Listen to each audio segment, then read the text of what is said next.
Aku masih ingat jargon-jargon anti korupsi yang menghiasi masa mudaku. Korupsi itu merusak, korupsi itu busuk, korupsi itu jahat.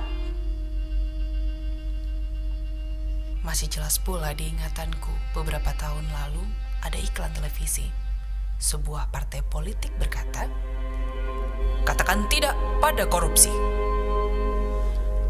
Kenyataannya ya korupsi juga.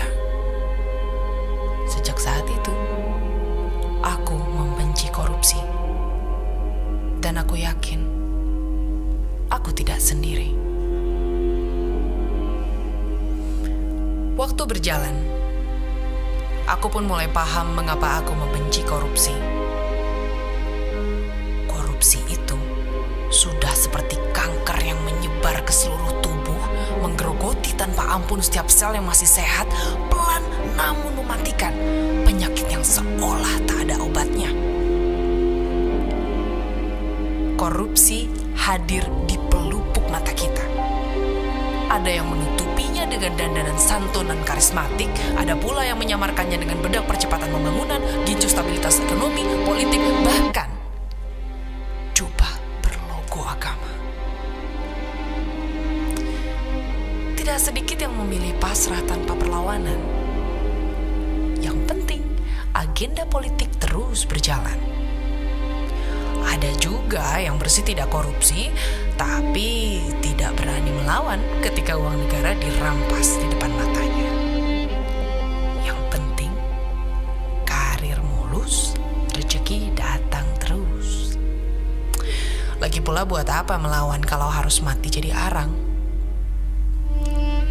Gugur satu, belum tentu tumbuh 1000. Harapan seakan hilang, tertutup oleh gelapnya keputusasaan. Namun, ingat teman, harapan adalah kekuatan yang tidak bisa dijajah oleh siapapun. Dan kini, harapan itu muncul kembali. Ia muncul dalam bentuk perlawanan.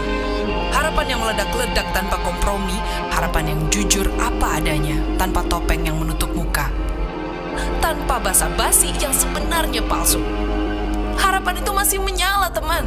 Secuil harapan yang harus terus dijaga karena banyak yang ingin memadamkan. Harapan yang terus dihantam supaya tenggelam. Harapan yang terus difitnah supaya menyerah. Harapan yang akan dipatahkan karena ia terlalu lurus untuk dibengkokkan. Harapan yang ingin dibungkam karena ia bersuara kebenaran.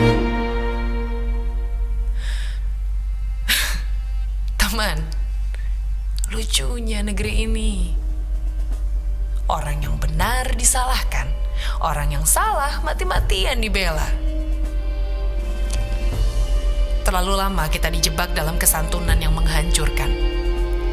Terlalu lama kita terjerat dengan kesopanan yang menikam kita dari belakang. Terlalu lama koruptor santun dengan tenang berkeliaran di luar sana dan meminta saham.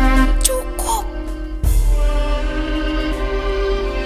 Teman, kita tidak butuh topeng-topeng yang menampilkan senyuman palsu. Kita butuh orang yang berani membuka topeng yang menampilkan kebenaran telanjang apa adanya, yang adil sejak dalam pikiran. Dan teman, kini saatnya kita bergerak. Aku yakin suara kecilku akan bergema di belantara manusia Jakarta. Aku yakin kita tidak sendiri. Kita masih punya harapan.